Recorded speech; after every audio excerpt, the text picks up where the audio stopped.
Assalamualaikum guys. Salam akal sehat Rocky Gerung Aceh Barat.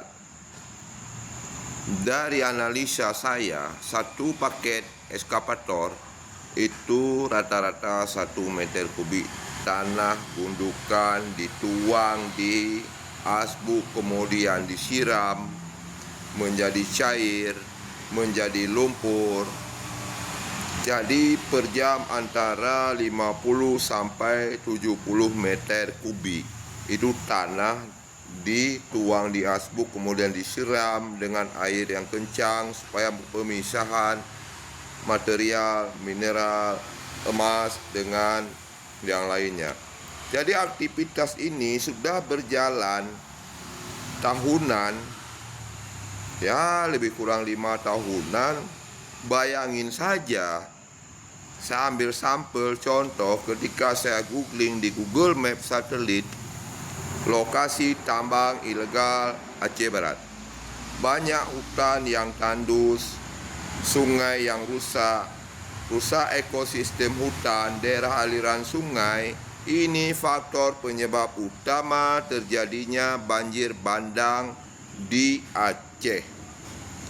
Ini salah satu faktor utama banjir bandang di Aceh. Lumpur yang mengalir sampai ke Kawai 16 itu rata-rata kisarannya 50 cm lumpur di dalam rumah masyarakat. Ketika saya pulang ke kampung saya melihatnya. Nah, ini membuktikan bahwa di hulu Aceh Barat itu terstruktur dan sangat masif konspirasi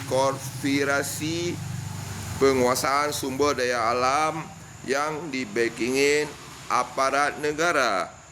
By data Pansus DPRA Provinsi Aceh saat sidang paripurna melaporkan kepada Gubernur Aceh selaku pengambil kebijakan publik terhadap Provinsi Aceh. Lambannya penanganan ini membuat banjir bandang terjadi ketika siklon tropis curah hujan tinggi di Aceh. Pembalakan liar juga ada, itu di daerah Sungai Mas, Pantai Re, Pantai Cermen, dan lain-lain. Itu terbukti bahwa adanya sawmill di daerah tersebut dengan kayu gelondongan. Ini merupakan data fakta yang tidak terbantahkan ketika kita berkunjung ke sawmill kilang kayu. Banyak kayu sampingan belahannya yang sisa yang pendek-pendek di sawmill tersebut.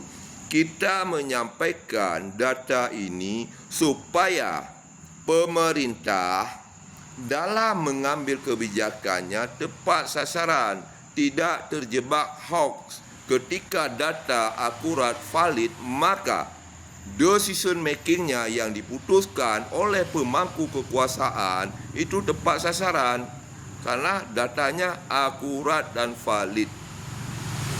Salam berintegritas, waras, salam akal sehat. Ini yang saya sampaikan ini adalah bentuk cinta saya kepada daerah saya, bentuk kontrol publik masyarakat.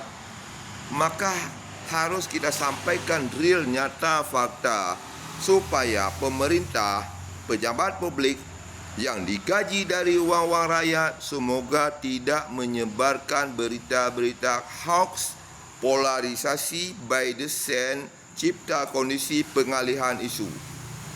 Dari data jejak digital Google Map satelit yang kami pantau, kami baca, kami analisis perbandingannya membuktikan bahwa kuat dugaan banjir bandang di Aceh akibat tambang ilegal dan pembalakan liar.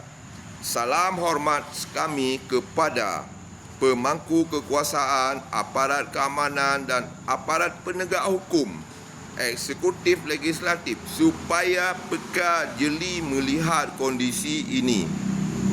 Bumi ini titipan Allah kepada kita dan regenerasi anak cucu kita. Di tangan-tangan oknum penguasa rakus maka terjadi bencana alam begini. kami meminta kepada pemerintah pusat supaya tegas dalam menyikapi hal ini. Surat terbuka ini kami sampaikan kepada Presiden Prabowo, jangan omon-omon. Perintah Bapa, instruksi dari Pak Presiden belum terintegral turun sampai ke daerah. Karena banyak laporan ke Bapa, asal Bapa senang.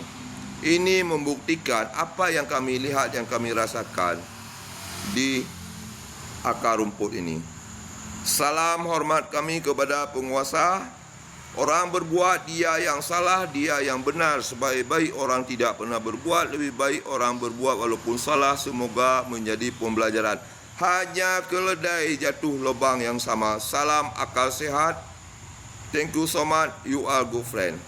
Afala tadafakkarun, tidakkah kamu berfikir? Wa iza batabtum jabbarina kullun nafsin zaikatul maut, inna lillahi wa inna ilaihi rajiun. Viral Aceh, no viral, no justice. Salam cinta daerah.